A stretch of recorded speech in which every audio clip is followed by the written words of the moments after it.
I came across your profile and I noticed that you're in EdTech. Yes. And you're not only in EdTech, but you're in K-12 as well. So you're kind of connecting the two, from what I Yep. understand. So it'd Yep. be good to maybe, yeah. That's my jam. Yeah, yeah, you've been doing it for 10 years as well. So it's not like this is something new to you. So it would be good to just starting off kind of understand a bit more about what exactly you're doing and hmm how you fell into it. Yeah. So I started as a teacher. I taught middle school and high school, grade 7 through 12 in the US. And I taught business education. And in the US, business education can be very tech, it can be very business, it can be a mix of both. Mine was very tech heavy. So my classroom was a computer lab. So I had a one-to-one environment. This was like in the mid to late 2000s when that wasn't super common, and super old school desktop computers with the deep monitors and the big old stacked towers. So long story short, using technology as a learning tool always became, it was natural to me. I was always kind of the tech person too, even in college. So yeah, long story short, that's what got me into the ed tech realm.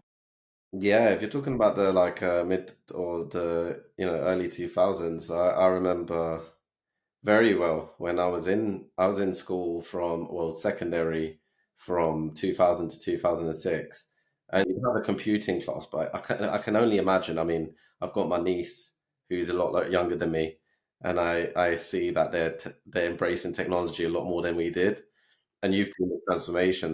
You went from schools and helping teach and stay on that kind of tech side of things. What kind of made you take it to the next level and start helping companies and schools come Yeah, it together? was completely accidental. It's one of those like random life things that just happens. I I didn't intend to leave the classroom, but my husband got into grad school, we moved, and there weren't any teaching jobs at the time. And I tell people that now amidst the teaching shortage. And they're like, what? And I'm like, you have to remember this was during the economic crash. I have a very specific couple endorsements. So there's usually only one or two teachers in the school, and they could be there 30 years waiting for them to retire. So I had, when I was in college, actually, I worked as an intern for a personal finance curriculum. So when we moved, I went back, started working for them again doing curriculum development. We started integrating a lot of technology into the curriculum because it was right about that Web 2.0 time, like early 2010s, and decided that that's what I really loved. Started looking at grad school programs for tech integration. And right about that time, a job came up for a technology integration specialist in Bozeman, where I live, for a regional service center. Got the job, did that. So I was supporting about 80 school districts in Southwest Montana with anything and everything tech integration. And then went off, started my consulting business. And really, my goal when I started my consulting business was to provide instructional technology support to schools, and specifically smaller rural schools. I live in Montana. We're huge. We're the fourth largest state in the US, but we only have a million people in the whole state. So by far the majority of our schools are super small. And when I say super small, it's when you mention a small school in other states, they're like, oh, so you have like 3,000 kids? I'm like, oh, no, like 100 kids, Wow. maybe 150 kids K 12 in a lot of the schools, maybe 200 kids K 12 type of thing. So I knew that there was little chance that those schools and those teachers would have instructional technology support. They have a hard enough time getting the technical support that they need. So that was really my goal. Through that, got some good connections, got lucky, started doing a lot of work with K 12 ed tech companies. And yeah, that's what kind of led me here. Nice. What exactly, how do you help the edtech companies in particular? Because I know that there's quite a few people that I'm connected to that are in edtech. We work with edtech founders, so it'd be good to understand how you're helping them, Yeah. I guess, get into these schools. My wheelhouse is the instructional side. And again, using technology as a learning tool. So my support to ed tech companies is anywhere from training on their product. So providing the instructional focused training on their product and going beyond the click and point training. We're not just teaching how do you use that product. We're teaching how do you embed that product into your curriculum and instruction. So doing a lot of both in-person and on-site and virtual professional development, also building asynchronous training content for them. I do a lot of work with that, building community ambassador programs around that asynchronous training content. So creating communities around the product, online community development. What else? I do a lot of work even with product teams. I've been completely embedded in certain products where I have like one-on-one meetings with their product director where I'm going through and telling them like, this is going to work, this isn't going to work, like this is what you need to think about to add that instructional connection, making sure the classroom and the teacher and the student are seen in that product, right? Like kind of bridging that gap between tech and education. I also do product reviews for EdTech companies where I kind of go through and just review their product and say, hey, this is, you're missing this feature. This feature I'm not sure would be effective or needed anymore, or whatever it is. UI, looking at how many clicks it takes a teacher to get somewhere. That's super important when you're a teacher and you've only got 50 minutes, especially middle school, high school teachers in the US, you typically have less than an hour with your class. If you've got to do 5 clicks just to get one thing done in that 50 minutes, that's a waste of instructional time, right? So kind of evaluating that. Yeah, other things as well, but those are kind of the big buckets that I live in. Lately, I'm doing a lot of work with AI, as you can imagine, Yeah. helping both educators and ed tech companies unpack AI, helping tech companies figure out AI strategy for both their product and their professional development. Interesting. So what you're saying is that you're mainly going into these organizations and helping them with the stickability of their software, their Yes. solution. Yep, that's a good way to describe it. It's the making their product sticky with teachers. If it's sticky with teachers, it's sticky with students, right? Mm. Most, I would say most, if not all, K-12 ed tech products are completely dependent on the teacher to get that product in the hands of students. So bridging that gap and trying to narrow down, teachers have very little non-instructional time. So if a product has a huge learning curve or a huge entry curve, I guess we could say, then the likeliness of that teacher using it, unless that product has the most clear effect on either instruction, curriculum, learning, or saving them time. But the problem is there's products that have that, but aren't showing it to teachers in a way to get their attention within that little tiny time span that you have with teachers, if that makes sense. Yeah, So I makes always a say, lot. you've got kind of like 3 stages of making a product sticky, right? You've got onboarding, adoption, retention. I can help all across the board, but really that onboarding is so key. And that's where the professional development, the asynchronous training content comes in, right? If you don't nail the onboarding step, you never get to adoption. If you never get to adoption, that school, that teacher, whoever's making the financial decision isn't going to renew that product if the product isn't being used, right?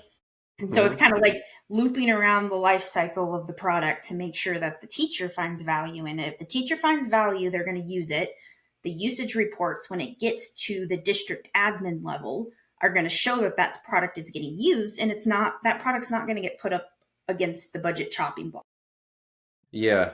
Okay. So this is quite fascinating because we've got a couple companies that work in the specifically in the K-12, K-1 to K-12 kind of space. And I know that it can be a tough market even to just get into and get someone to start using your product or solution. Then that's just the first step of the journey. What you're saying is that once you're Yep, actually in, it's all about adoption and it's about making sure that the onboarding steps and processes are clear, easy to use, it sounds like.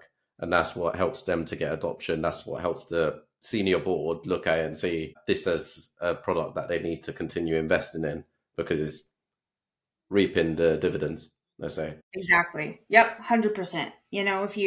If you're not helping the teacher see the value in the product, they're not going to use it.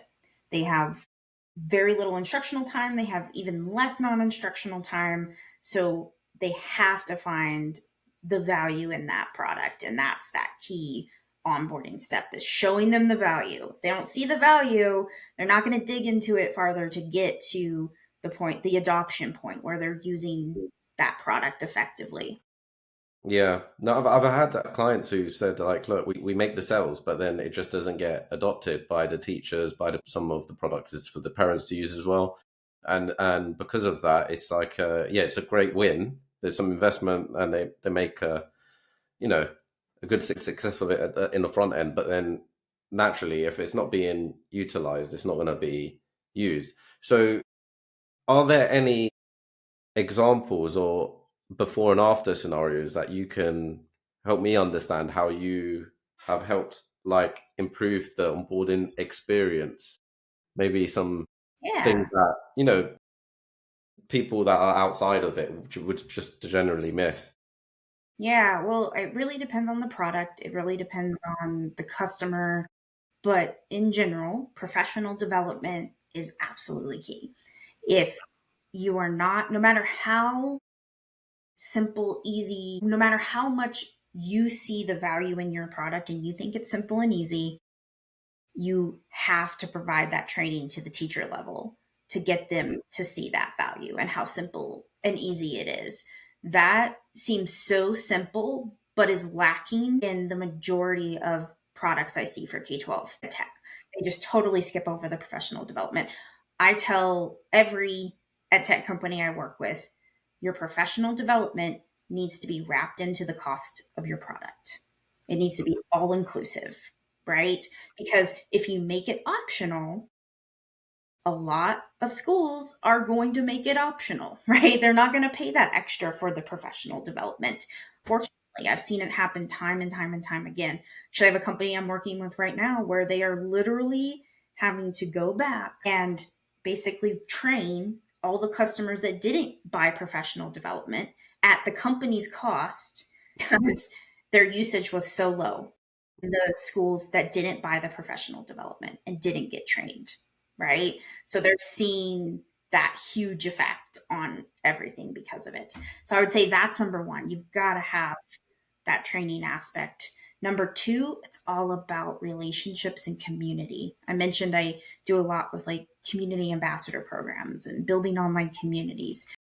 You have to have a place for teachers, educators to go to ask questions, get ideas, talk to other educators, create that community around your product is really really key. So I could go on and on and on about different things, but I would say that those are really the two wins that really when you look at it are fairly easy to do, that have a lot, you get a lot of bang for your buck as a Exactly. product. I'm a big believer in community. We have seen a lot of success with LinkedIn groups because a lot of the times traditionally companies come to us and they have grown their business through referrals, they've done some work, and because customers like it, they get referred. But when they want to take control of their own customer acquisition, they want to, get out in front of the right people, and they make the mistake a lot of the time in that they just go out and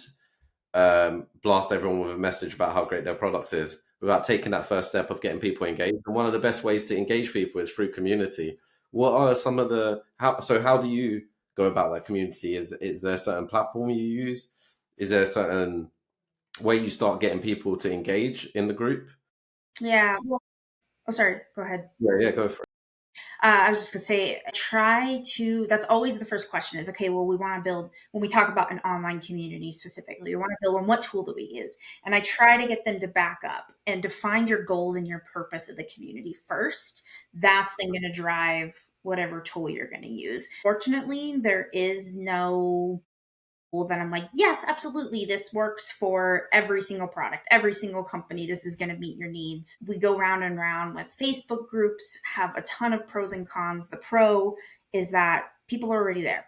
They're scrolling Facebook at night, right? So that your information from your community, your online community is going to pop up automatically, but lacks the features and functionalities when they get to a point where they do get a large amount of people and really do want to grow and have different threads of conversation.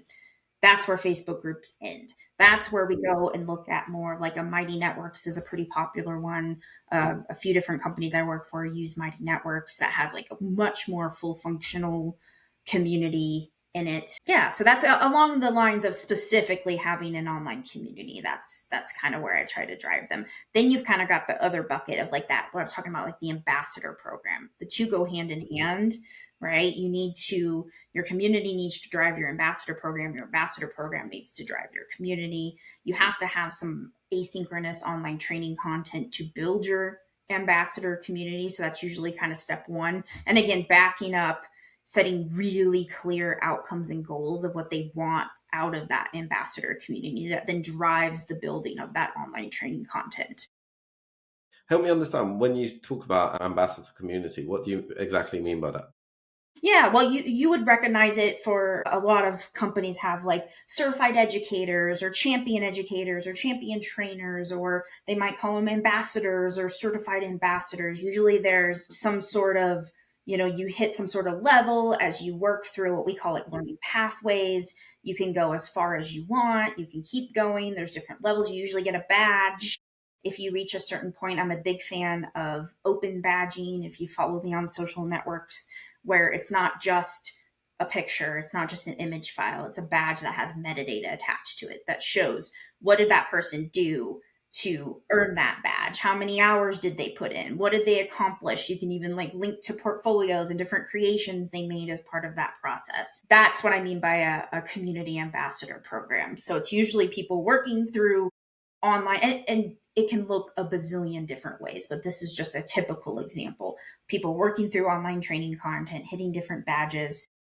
You can get up to, it's usually like the trainer or ambassador level, where then you have the opportunity to potentially be a spokesperson for the company and go present at conferences and talk about how you as an educator use that product in your classroom or in your school or in your district.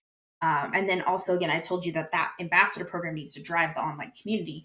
Those ambassadors and champions become the leading voices in the community as well. Does that answer your question about kind of what I mean by community ambassador program? Yeah, that's awesome, Lindy. That's given me a lot of food for thought, even just from our own initiatives and what we do. So I can see how that can incentivize people to really and reward, right? So that's why it's incentivizing because they're getting something at the end of it, and it's whether it's kind of social proof status, but just something that can demonstrate that you've kind of put in the hours into the community makes you feel that you're being recognized, and I think that's a really Exactly. You'd be amazed how far recognition goes in education, because education is typically lacking in recognition at the teacher level. So that's what I try to stress to companies that I work with. Recognize your teachers, recognize your users, recognize those champions and ambassadors, right? The other important key part there I try to stress when we're outlining their ambassador program and their community program, whatever you want to call it, is exclusivity, right? Make people feel special, right? So, and you get different things when you get to different levels. So, one of the companies that I've helped build their ambassador program for the last about 10 years is, now they have different swag levels. So, if you hit champion educator, you get this. And then if you hit champion scholar, you get this. If you get all the way to the top of champion trainer, you get some additional swag and different perks and things, right? You're making people feel recognized, exclusive, special, which is lacking in so many parts of education. So I feel like that's one of the reasons that those programs are successful. yeah. I think people they don't always appreciate the little things, and typically it's the small things that make the big difference. The devil's in the detail, right? Really is, man. I worked in the events and exhibition space, and there was a lot of people giving out swag, and those were usually the most popular stands, even though there were little things that you could buy anywhere. Yeah, It's yeah. the act of generosity It's that makes. amazing how far swag goes. Stickers, even just stickers at Yeah, EdTech it doesn't have to conferences. be anything audacious. Yeah, it's just it can a good old sticker can do it can go a long way. It's crazy. Okay, cool. So in terms of the onboarding you've got, the communities you've got as well, is there any other areas that you feel that specifically EdTech or more maybe the schools themselves are maybe struggling with most that you're seeing because you're kind of in it, and maybe there's some things that other EdTech founders are unaware of that are maybe it's important for them to pay attention to, because a lot of the ones that come to us, for example, they're looking to gain market share. They're looking to get in front of more people. But it sounds like even this community, even this onboarding process, can help them um, to increase the amount of advocates that naturally will spread, because usually, people know people. But is there anything that you see that's lacking, or that you feel that needs, that people don't pay too much attention to in the space?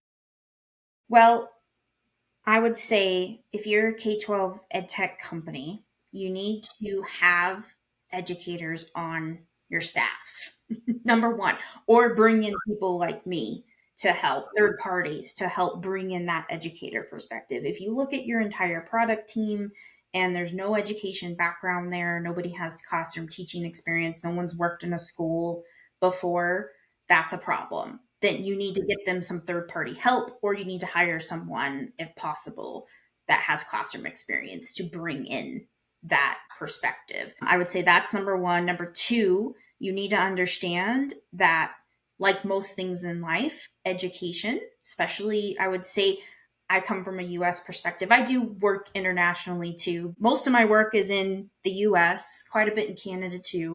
Lacking resources is time and money. We talked about how teachers have basically no non-instructional time. Budgets, we know it. We've got the ESSER cliff in the US, if you've heard that. They're getting tighter and tighter and tighter and tighter.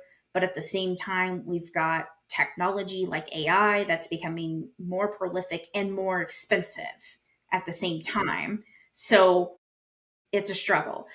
I would say I cannot tell you how many times I get messages from K-12 ed tech companies that are looking for a magic button, the easy button, like the Staples commercials, right? I don't know if they have those commercials still, but remember the easy button, I just want the easy, press that button. They're looking for the easy button to drive sales, and that does not exist. You have to put in the time to build the community, build the relationships. It's all of sales is all about relationships, and show the value in your product. And there is no magical shortcut to make that happen. There are things like community programs and building community that really help. PD, all the things that I've talked about help, but it takes time. It takes human manpower to make that happen, to build those community programs, to build those relationships. No easy button. No easy button to get sales. I've actually seen the opposite happen, that if companies try to take the easy button to get sales, that it kind of backfires and has a not great look on your brand and your product. Like certain sales tactics or immediately going straight to the sale are one of the biggest sniffers out. Is that a word? Sniffers out. Just if you know me, I like to make up words. They sniff out BS. I can't think of a better word for it, right? So, like, those types of certain sales tactics are just not going to work in K-12 education. So don't want to call anybody out or name anything specific. You could probably guess some of the tactics that I'm referring to. Yeah, yeah, we wouldn't want that, Lindy, but I get where you're coming from. I want to ask one more question on community, and then I want to move into, I think one of the other questions I have is around AI, because I'll be remiss if I don't ask about AI, because you're working on it and it's on the top of everyone's mind. Outside of, so you've got experience with building engaging communities. So you mentioned advocates, completely get that, and I think you've given a good description as to why that's important and how you can get that done and incentivize a program. You talked about the community itself being a place where there's lessons for people to learn. Outside of that, is there anything else that you find that helps to create an engaging community? So we've got our lesson, we've got our advocate program. Is there anything else that you find that typically helps to get the community buzzing? Yeah, I wouldn't say I have any like magical insights about this. I would say do not underestimate the power of social media and of events, getting in front of educators at events. To hit on the social media aspect, TikTok is wildly underrated and underused by ed tech in general. And I am guilty of this. I go through waves. terrible at video creation. It's one of my goals for years to get better at it. I'm getting there. I actually made a TikTok video last night. I've gotten to the point where my motto in life is just do it. And I tend to be a perfectionist, and for a long time I let that hold me back from making videos because I was like, I don't have the skills and equipment to make these like super professional videos. And now I'm like, fine, you know what? I want to get the message out. So it's just me talking into my phone, type of thing, or usually the TikTok videos that I'm making, like the one I made yesterday. So anyway, point being, I'm also something I'm trying to get better at and leverage TikTok in particular more. There's a lot. I think yesterday I was tagging my video on TikTok, and the teachers of TikTok hashtag has like millions of views on it. So it's growing. I've been on TikTok for several years, and even just when I started a few years ago, the teacher talk community was pretty small. And I'm seeing more ed tech companies and ed tech influencer type people kind of come on TikTok doing TikTok lives.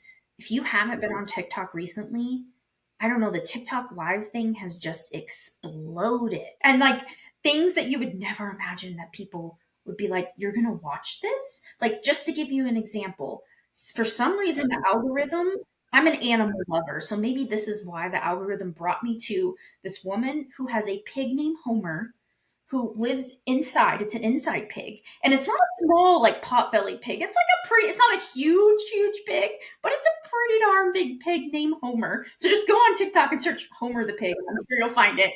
And she does like constantly, I swear, every time I'm on TikTok, which, once an evening or something, maybe over lunch, I'll pop on and see what's going on. Her TikTok live pops up of her reading to Homer. That was what I saw, I think, last night. She was reading to Homer. So my point is, if TikTok live audience reading to a pig named Homer, imagine what you could do as an educator to help other educators and just answer questions and share and shoot off ideas and talk back and forth. Again, it's that community. You can do that in many different ways. It doesn't have to be a TikTok live. I'm just seeing TikTok lives become super, super popular because they're accessible. They're on our phones. We as humans are always on our phones. We could go on and on about the pros and cons of that, but it's the reality. So anything that's an app that's accessible on our smartphones is going. And again, it's like what we talked about with the Facebook group. It's already in your face. You're already scrolling TikTok. It's there. I actually have a colleague. He's from Montana, but he teaches in Wyoming, and he does his kind of thing is helping students learn how to leverage AI better to help them with their work. And really, I think a lot of his audience is college level, like higher ed level. But he does every week, pops up on my TikTok, his like homework hour. At a certain time, it's like every Wednesday night, he does this AI homework hour where he just answers questions of like, oh, and just, fields thoughts and ideas and questions back and forth. So that was a long-winded way to answer your question, but that's just kind of the thing that I'm seeing right now as like a really untapped market to like build that community, build relationships. Yeah.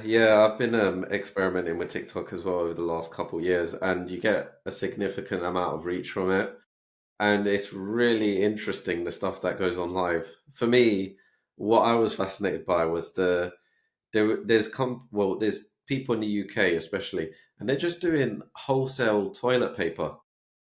Yeah, you've seen them ones as well. They're just selling like uh If you can make toilet paper interesting, you can make anything interesting and grab people's attention on social media. Also, like the ASMR thing, that's been years now, been a big thing, but I'm starting to see now. It used to just be videos on TikTok of people doing like tapping, squeezing things and tapping on things. Now I'm seeing the TikTok lives of like live ASMR things. it's yeah. Everyone, I guess that's the beauty of niches. So is you just got so many people that have interest in so many things that you didn't even think was a thing. Like Homer the Pig. Yes, didn't Yeah, think that like was a Home of thing. the Pig. Exactly, Lindy. So I'm gonna To check add out. one more thing to that, though, I would say that I mentioned like two not huge insights, magical insights to build community and build relationships, social media and in person events. In person events are expensive. A lot of, especially more startup companies, don't have the funds to do that. That's okay. Like, work up to that. Be really, really targeted at the ones that you hit with the bit of budget that you have. Don't feel like you have to go to every single conference and every single event. If you don't have the funds for those in-person events, virtual conferences are becoming a big thing. I do a lot. I just did one last night. I did a hour webinar for a global virtual conference. Super simple. Like, I just walked into my office right here and did my thing, right? It didn't cost me anything but a few hours of my time. And if you don't have the funds for those in-person events, so the virtual events, as well as like really hitting into the social media, the online, having an online community, or even online community. If you can't afford a platform for an online community, but their Mighty Networks is super, super affordable, but I know it's still out of reach for some startups. TikTok's free. YouTube. YouTube Shorts is becoming a big thing. Those are all, they require manpower, but you don't have to pay for the platform themselves. No, I like your point, and I think it's been a thread throughout. It there's an element of manpower. Of you need to put the effort in. One of the things we've explored with as well is there's LinkedIn Live events, but you've also got the LinkedIn roundtables, which are like, I don't know if you remember that platform, and it was like it boomed during COVID, where it was just people on audio and having Yes. conversations. Yes. I can't What remember was the it name. called? Yeah, yeah. It's tip I of know my what you're tongue. talking about. Yeah, yeah. They've got that version on LinkedIn. I think those types of environments is better that sometimes better than LinkedIn Live because you're or webinar style format because you're just speaking at an audience. Whereas if you've got people engaging and asking questions, like you said, you start to build that community, that sense of people are starting to communicate with each other. And if you're that source of communication and connection, then there's value in it. And if you're providing value, then people come and you get the Yep, attention. So no matter the platform, exactly. Facebook. As you were talking, I thought of another, not untapped, but definitely I would say maybe a bit untapped in K-12 EdTech, particularly podcasts. I've heard just in the last week, I'm a huge podcast person. I've always got my earbuds in, walking the dog, doing the dishes, listening to something. I just in the last couple of weeks have heard stats of the millions of people tuning into podcasts and how huge and how popular podcasts are getting. You can, depending upon the quality that you want, you could spend a lot of money, you could spend $0 on a podcast, really, where you want to hit along that quality spectrum. And something I've been looking in, I've been wanting to start a podcast for forever. It's a matter of finding the time, whittling out the time to do it. But one thing I'm looking at is AI generated podcasts. Now, this is controversial. I have a couple people on my social media that every time I post something AI, they feel the need lately to pop in and go, "Oh no, we should be careful with that," or "This isn't a way that we should be using AI." The video I made on TikTok last night explains why that's not my philosophy. I take a very different philosophy, but we won't go into that right now. I think there's huge power in tools like Notebook LM is kind of leading the charge with the audio generated podcasts right now. And they just made it where you can customize the content. So my problem is lack of time. I'm pretty much a one woman show. And like I said, just wanting to do a podcast, just haven't got to the point to figure out like all the nitty gritty and just make it happen. I started a book, A Teacher's Guide to AI, and I finally, this is like 2 years ago, I've come to the conclusion I am just never going to finish the actual book due to a variety of factors. Number one being my body just does not cooperate with me being in front of my computer as much as I need to be in front of my computer in order to get the book out. And I have one book, so I know the commitment and time to take. So I pivoted and I posted on LinkedIn like maybe a month ago, "Hey, I just realized this is never going to happen, but I have a ton of good content. It's not polished and ready for a published book, but I played around with uploading that to Notebook LM and maybe generating some audio summaries of my chapters and things and pushing that out via audio. I am not going to claim that my audio generated podcast, if I do that, is going to become a number one podcast or anything like that. But at least I'm getting the information to teachers in an accessible, easy way and in a way that they can, again, walk the dog, do the dishes, driving to pick up the kids from school, all those things that we do where we can be listening. I hear from educators and me myself, I'm the same way. Those are important parts of our day to kind of get that information via audio. We're used to be more like blog driven, written work. We're now moving more video and audio as humans. Yeah, I think that the every character has their own way of consuming information. So for some people, it's podcasts. Other people probably don't listen to a podcast in their life, but they'll read a good article. And for others, yeah, they'll do neither, but they'll No, read. you're hitting the nail on the head though, that the ultimate goal, if you have the resources as a K-12 ed tech company, is to have your content in as many varieties of sources as you possibly can. And guess what? AI is making that way easier than it ever used to be. I've been playing around with tools like HeyGen. DID is another one where it's an AI avatar tool. If you haven't explored it, AI avatars have come an incredibly long way. I made an AI avatar of myself, and what it does is it maps your mouth movements. And honestly, you wouldn't know unless you were really, really, really, really paying attention. And it even sounds like me because it takes my voice, maps my right. But then here's the even cooler part is I took it and I said, okay, now translate this to Spanish in a minute. It's on my LinkedIn. If you actually, I think I shared it on multiple social channels. If you want to go see my Spanish version, and I had a post where I shared the English version and then the Spanish version of my. It was a video clip from a podcast of me. I do not speak fluent Spanish. I speak un poco español, and this is me talking like completely fluently in Spanish. I sent it to my husband, and my husband's like, "Your Spanish has come a long way."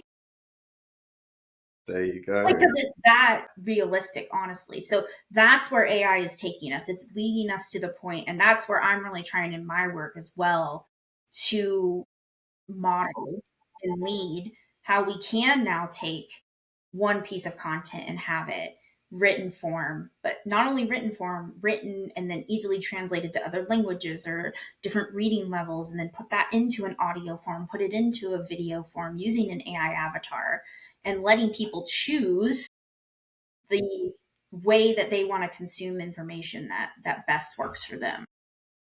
Yeah, yeah, I think that's really important because we have this, you know, a lot of people they feel that something won't work because they don't do it.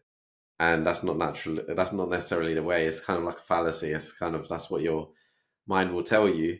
But in reality, everyone has their own way of doing things. And once you understand that, especially if you're working very hard, like you did on your book, to produce what I call that like a pillar stone of content, then it's just a very easy job, especially with AI nowadays, to repurpose that into images, into infographics, into audio files, and into video now with your in multiple languages now.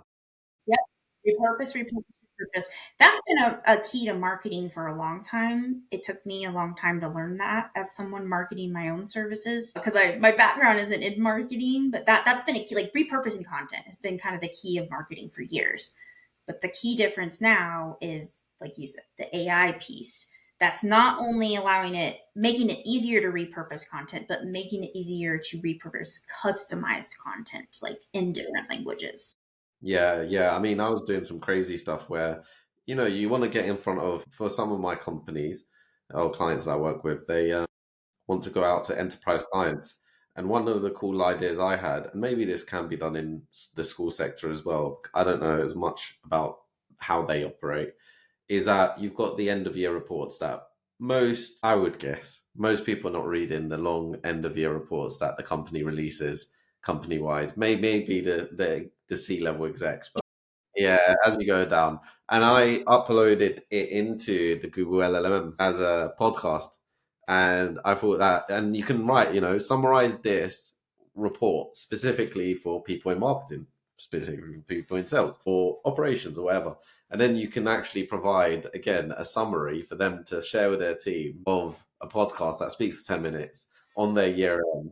And then what I did was just throughout, they just promote like a whatever product it is that I'm promoting on behalf. So it's kind of like you're being very creative with the way you try and get your message across and at the same time try and add value at the same time. But the world is your oyster. With AI, I truly believe it's now a limitation on creativity that is the only factor with resources and knowledge. You might not know how to design. You might not know how to be a copywriter and write really well. That's been removed. Now it's just your ideas. What ideas are you coming up with? They can be executed now.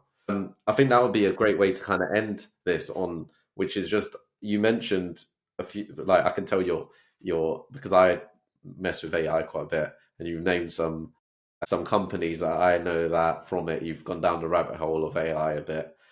What specifically are you seeing in the education space as the use cases for AI? Um, Great question. Overall, AI is being severely underutilized and undertrained, and the research and statistics back that up. That's not just me blabbling my opinion out there. I just saw a statistic. I think it said like 60 some % of teachers still have not had any AI training. And we are, by the way, it's November of 2024. I don't know when this is going to get released. We're exactly 2 years into ChatGPT being released. It was released November of 2022. And it's over 60% of teachers, I think this was US specific, have received no training on AI. So if they've received no training, there's a very small amount of that 60% that are going to grab a hold and start using AI for themselves, with their students, having conversations with their students about it on their own with no training, right? So, very small group of educators is my point that's really using AI. What I'm seeing though as really great uses is like school AI is one of my favorite tools. They have a tool called Spaces, and it's basically allows teachers to create what's like a custom GPT where you design it's like a walled garden around how that AI is going to interact and help guide students to the learning. Love that. Magic School is taking the world by storm in terms of especially their teacher tools of like rubric generators and customized content generators. What I would say where we are really missing the mark in education right now, I do a whole session on this, like the most underutilized use of of AI in education right now is to generate customized content for students or allow them to generate themselves, teach them how to generate themselves. Take a piece of content, adjust it to your reading level, translate it to the language that you need, and even connect it to any interest that you have. We're doing a poor job of training teachers that this is possible and how to do it safely and securely with students. So it's not trickling down to the student level. that is such a good idea. Yeah, because just looking back at school, you'd have interest as a kid. I was into games. And if you can relate mathematical problems to Halo, for example, which was one of my favorite games, then I'm going to be far more intrigued by what the Yep. answer is because it's just And what's natural. Halo with my generation, by the way, as well. Must be the close, good old elder millennials. What's the game now? Fortnite, Minecraft, depending upon the age of the students. That's exactly what I try to get across to teachers. And I just did this in a training a couple weeks ago with teachers. I said, tell me what your students are interested in. What did they say? Fortnite. I said, okay, give me a topic. And it was like Revolutionary War or something. And I went in and said, explain the Revolutionary War. And it was something a little more specific to that. That's a good topic when I'm talking to a person from the UK. No, no, we Anyway, know about it. You know what? US history. The media So is strong. I said, Really strong. explain the Revolutionary War to me in regards to Fortnite. And I gave it a little more specific, like age of students, that kind of stuff. And bam, it spit it out and connected Fortnite to the Revolutionary War. That's crazy. And yeah, it's pretty crazy. Like we have a relevancy issue in formal education, and that is such a great way for a teacher to get over the relevancy challenge. And the majority of teachers don't know that that exists. And I think that's so sad and unfortunate for teachers and for students.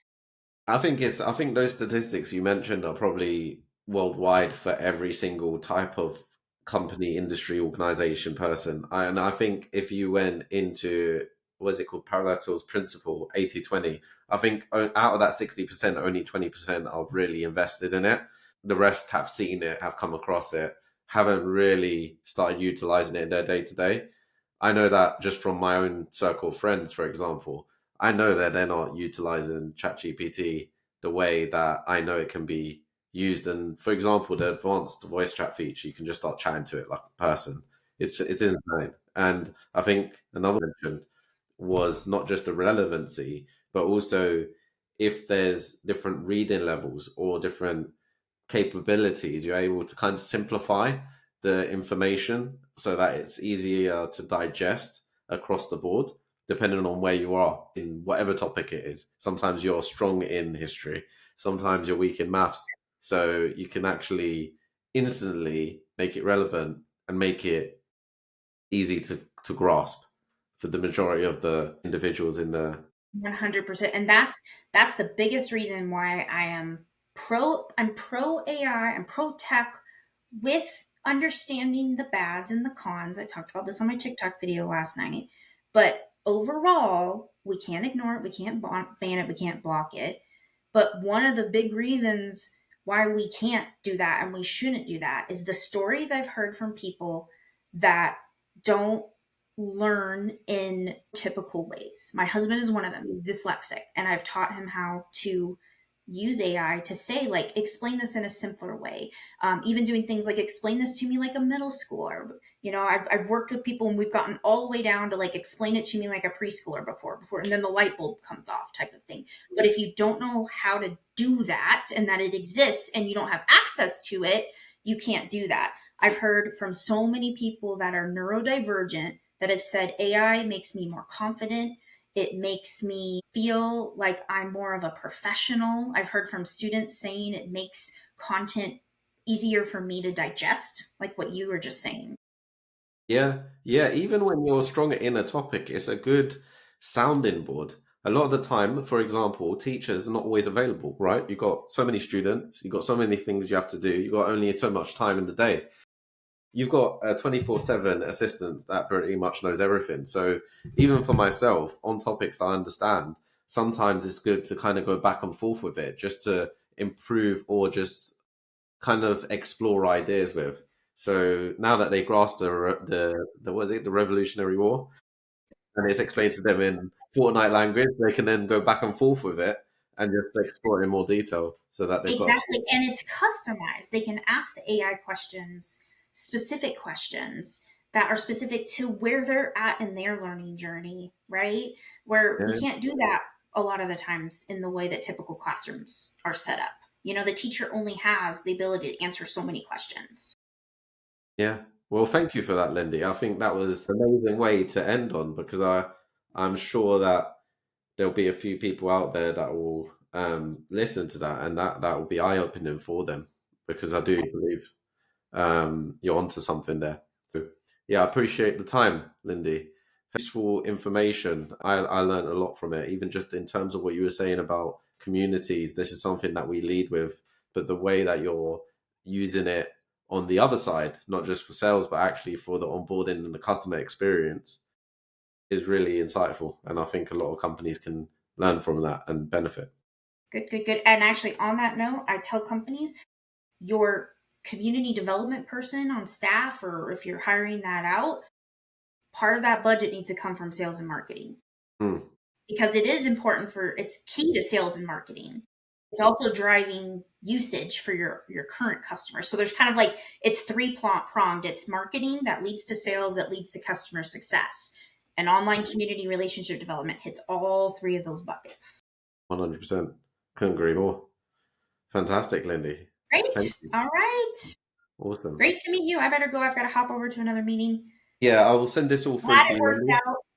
We'll stay in touch, Lindy. But Sounds awesome. good. Really enjoyed it. Catch you in a bit. Okay. You too. Bye. Bye.